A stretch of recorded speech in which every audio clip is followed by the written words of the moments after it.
nakakaano lang, nakakataba ng puso dahil kilala ka naman nila, 'di ba? So yun pa rin, Hindi na hindi naman mawawala, kailangan coach, yan. magtago. Mm. Sikat ka talaga. By the way, coach, 1 hour and 30 minutes na. Okay ka pa ba? Or Wow! do we need Yeah, to wrap it up? yeah, I mean nawala ako nga ano, kayong iniisip ko baka inaantok na kayo. Hindi Wala. pero Wala ako, maaga dito.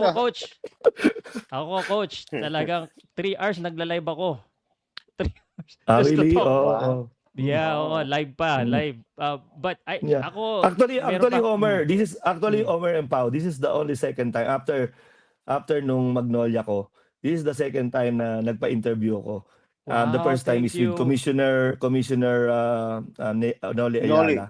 Oo. Yeah, and then after that, ito na yun.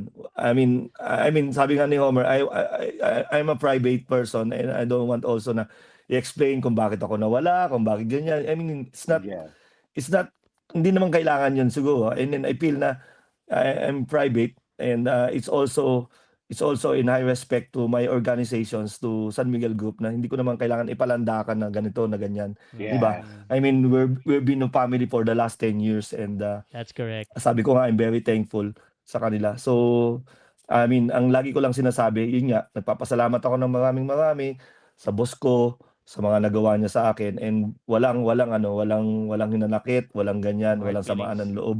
Yan, no hard feelings.